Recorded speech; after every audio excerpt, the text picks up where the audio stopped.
Clint Cosgrove, Rivals.com, here with the head coach of the Nebraska Cornhuskers, Mickey Joseph. Coach, I know it's a busy week, man. I know you got traveling coming up. You got an East Coast trip, but I can't thank you enough for coming on today to talk some ball, man. Well, appreciate Clint. Appreciate you having me.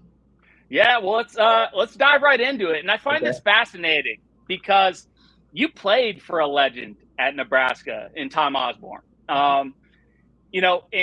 Nebraska is a brand. It's a program that transcends time. So, what are some of the similarities or maybe even differences between when you were a player in Lincoln to today's world that continue to make Nebraska special for both recruits and players alike?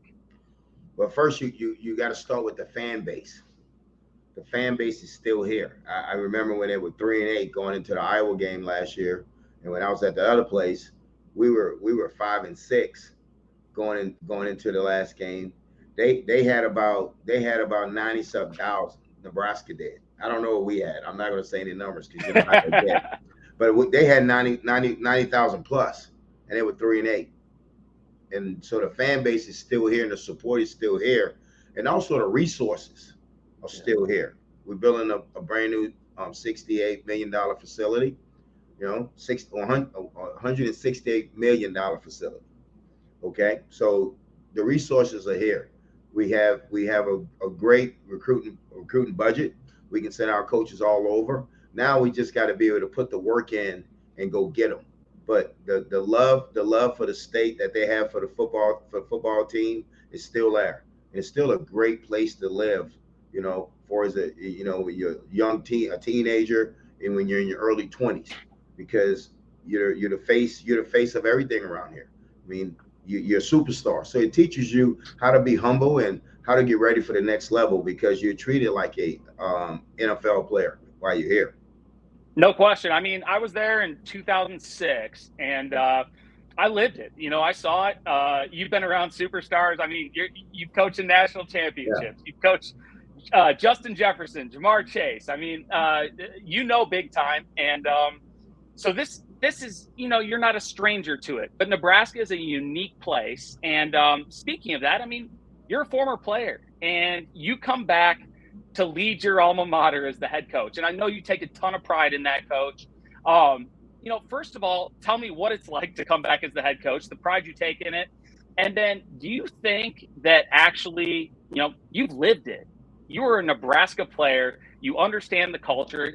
Has that given you any advantages as you've stepped into the new role? Yes, because the original plan was to come back here and help Scott build it back up. But you understand, how this business works, and it's what this business works on, W's and L's. So when we made the change, it was a quick change. I woke up Sunday morning, I wasn't even expecting it. I just seen the call from the AD, and I didn't answer. I went on by my business because I said maybe he's trying to go a different direction with me.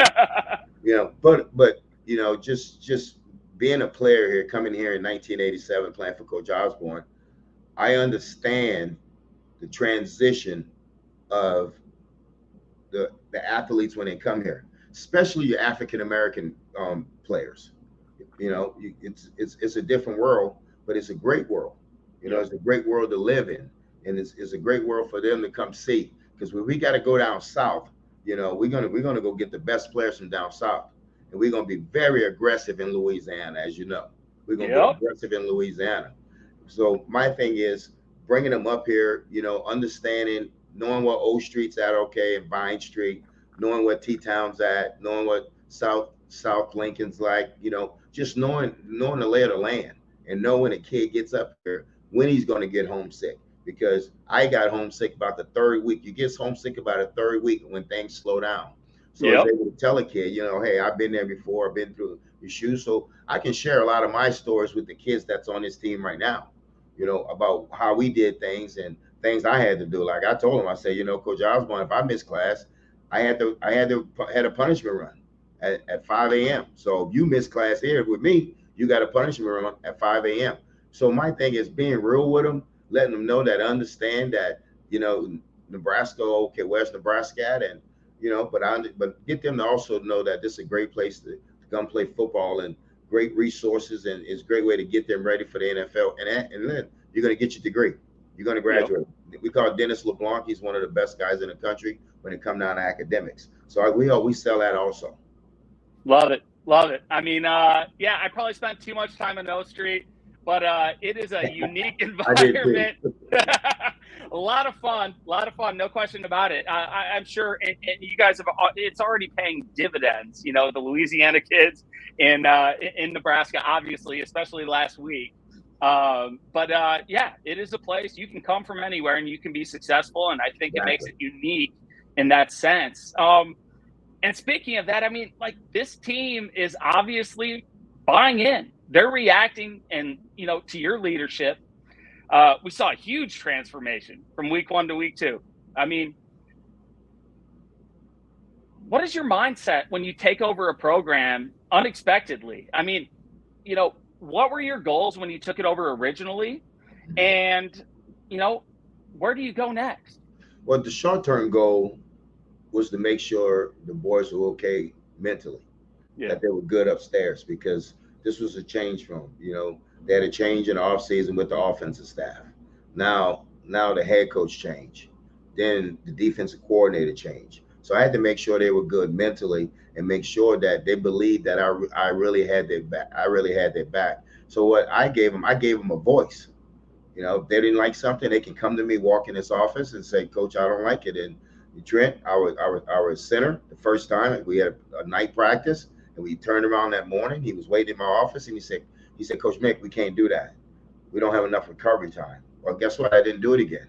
When our linebacker said a Saturday, hey, Bill, don't call that again, and he never did. You know, so they got a voice right now, so they feel like it's their team, because I explained to them a player-driven team is a really good football team. We had a player-driven team when we won the national championship. Best year ever. We could have sat in, and people think we just rolled the ball out and we played. No, those kids worked, and that's the way we're working now. You know, we bring physicality to practice. We tackle it in practice. We block it live in practice. So we're going back to what Nebraska was based on, and was Nebraska DNA, was being physical. So when that end came out the tunnel, when they seen that end on the helmet, they know it was going to be a rough day for them if they didn't bring it. But if they brought it, they know we wasn't going to back down. So my mentality, like it's always been, is very aggressive with a lot of confidence and encouraging the players. And I asked him this morning, I gave him a quote from Deion Sanders. You know, I gave him a quote, you know, Deion said, bet on yourself. Bet on yourself. When you look in the mirror, believe in yourself. You know, and I thought that was real, because that's one thing. He's one of the realest guys in the world, you know, that Deion. So, you know, I do pay a lot of attention to what he says, because he says some real stuff, and he can say some things we can't say, you know, and that's good, because, you know, I wish I could, but you know how that go on this side. So, but I'm just telling you that the kids have really bought into what we're doing. The coaches has bought into what I wanted to do, but what I wanted to do is make sure we get back to good old blocking and tackling, and we physical. And if we physical every play, then we're going to give ourselves a chance.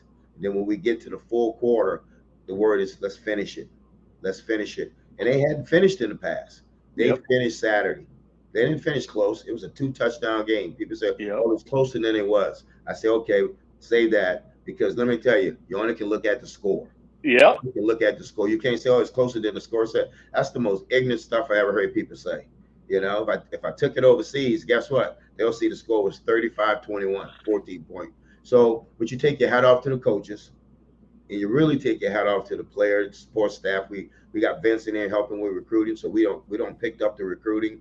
You know, we make about 25 to 26 calls every Sunday. So we got kids on the phone every day, you know, 23s and 24. So that's picked up. You know, we got coaches, you know, coaches going out to games. We got coaches going out of the state in the off week. So we picked that up also, because, you know, one thing you got to do here, you got to recruit.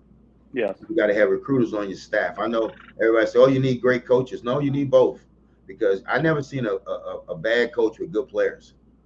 You know, no question. Bad players, you know. So my thing is, you got to have players. It's about the Jimmies and the Joes, and sometimes some guys forget that. Some guys think, oh, we just can call a play because I'm smarter than you. That don't work, buddy. Nick Saban's got some players over there. No question. He got some players over there. You know, Kirby's got some players. Dabo got some players. You know, Ohio State has some players, you know, and so that's what we got to get. We got to go out. We got to continue to recruit. We got to find the best players that fit the systems here in Nebraska. It might be a 3-star. It might be a 4 or 5. It might be a 2. Justin Jefferson was a 2-star, but he fit what we wanted at LSU. He had grit. He had toughness, and he was going to get after you. So we didn't look at the 2-star. We know that he was going to develop into a great player. When I seen my mentor, Jerry Sullivan, Jerry Sullivan said he's a first rounder, and he was a freshman. He was a freshman. So here comes the rest of them, you know, and that's what we're going to do here. We're going to recruit relentless, because recruiting always outcoaches coaches. No question. It's the lifeblood of any program. Like, I don't care what level you're at, whether it's Pop Warner or it's the NFL. Like, Yeah. There's a lot of guys who get caught up in the X's and O's, but at the end of the day, it's about the Jimmies and Joes. And if you can bring them in, and I mean, you have the environment, you have the culture, you have the facilities to do that. Exactly. And that's what gets me excited about with, you know, the future of Nebraska and you at the helm, Coach. I mean, another thing that you really touched on that hit home is you're listening to the players. A lot of coaches say, you're doing it because I said you do it this way. Yes. You're taking feedback. And this is a new generation. When we played, you couldn't do that. Couldn't do that. You couldn't do that. It was one way or the highway. And so that's huge. And I'm sure that, you know, transitions over into your recruitment. I mean, players appreciate that. They recognize that. And, you know, they take ownership. Like you said, it's their team. Well, that's what we always talk about in the office. You know, when we played, the coaches over here, you had to meet him on his side of the table. You know, and some coaches that don't demand discipline and don't demand accountability, they meet them on their side of the table. Well, here now, we're meeting in the middle. We're meeting in the middle. It's not my way or the highway, and it's not your way. It's like we're going to come to agreement, and then that's how we're going to perform. Because I think these days, these kids are Y generation. And I think as a coach, you better be able to tell them why. And one thing we coaches can't do here, they can't tell me he can't learn. Because if you tell me he can't learn, that means you can't teach. I love that. Everybody's going to be held accountable, because I got to hold myself accountable, because if anything goes wrong in this program, it's not on the assistant coaches, it's not on the players, it's on me. So if anything goes wrong in recruiting, it's on me. If we have a bad roster, it's on me, because I've got the last say. So my thing is making sure I'm thorough in everything that I do, you know, when it comes down to this program. Coach, man, I love everything you say. I would love to play for you. I know that. You know, I got to know you a little when my dad was down at LSU with you. We met up in guys, your dad taught me a lot. Your dad taught me a lot about how to recognize defense, and he was big. He was big for me, because I was able to go to him, because he knew coverages. You know, he knew that 3-3 stack like the back of his hand. You know, so he helped me a lot. So, you know, and you always appreciate guys like that, because that's guys behind the scene that really help you develop and help you for moments like this. And everybody wants to say, is it too big for you? I said, no, baby, I'm from New Orleans. Ain't nothing too big from New Orleans. You know, it might be too big for the next dude, but not me, because I'm always going to be a straight shooter. And at the end of the day, I want to make sure my coaches are okay, my players are okay, our support staff are okay, because at the end of the day, it wouldn't be no me if it wasn't them. And I always put them first. That's one thing. I was raised by my dad and my mom to do that, to put the people that support you, put them first, and then you're always going to be in power. So I would go right now is to go 1-0 this week. And it's, you know, we got this next stop sign at Rutgers is on it. So we're gonna get out and do a walkthrough tomorrow and get on the plane and go to Jersey and see what happens. Man, I'm excited for you. My family's extremely excited for you. My parents are so fired up. No, I text your dad back. Oh, did he? Did he? Oh my God. He was like, no, yes, that's amazing. Yeah. You know what? And you win with people. You're a great person. Yes. And you know, that's what gets me fired up about you being the head coach and getting this opportunity, because I know you're going to take it, you're going to run with it, you're going to put people first. Yes. You're going to recruit your butt off, and you are going to represent Nebraska.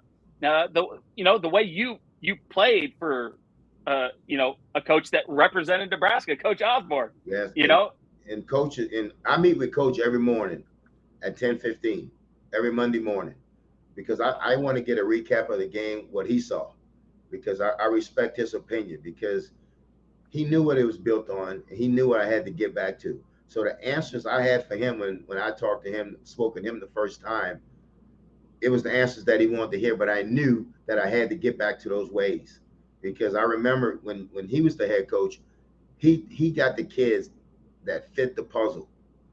He didn't go get the 5-star just to go get the 5-star. You had to fit the puzzle. And one thing you had to be tough. You couldn't run out of bounds. You had to practice outside in the cold. So he wanted you to be tough, because he was tough. I used to watch him run like 4 miles in 20-degree temperature. And I was like, I don't know how he's doing that.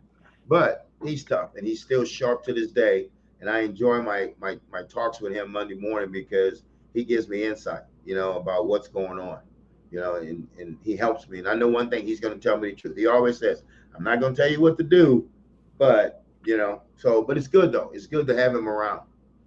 Yeah, that's huge. And the fact that he was your coach, like, that's crazy. I mean, thinking back when you played, could you ever imagine this situation where you're the head coach at Nebraska and you're talking with him every Monday? Like, man, like, that's amazing. Well, you talking about a guy that raised you. He got you when you was 19 years old. Back in the days, you left Nebraska when he was 23 because you redshirted.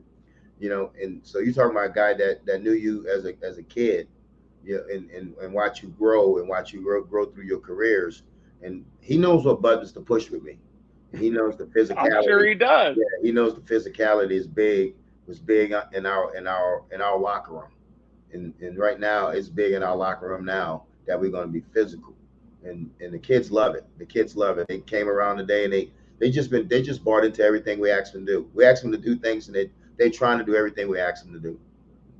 And that's huge. I mean, the buy-in's there. It's obvious. I mean, just the improvement from week 1 to week 2, and the physicality you talk about. I mean, you impose your will.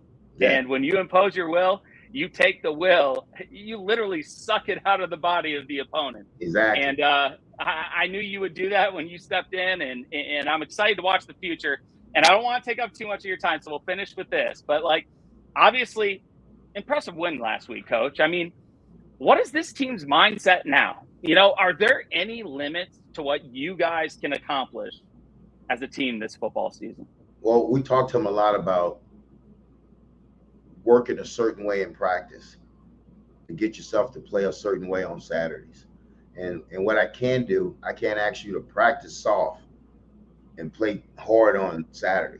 So everything we do, we're going to put stress, and we're going to strain the finish. We're going to strain the finish in everything that we do. And you saw it Saturday. They strained the finish in the fourth quarter and made it happen. And it was like a big piano off their back, because now they see that they can do it. Because you have to understand, these kids, they've been beat up for years. Whoever been in this program for 5 years hadn't won over 20 games. I won over 20 games my first 3 years. Yeah. And so they hadn't. So you had to change the way they think.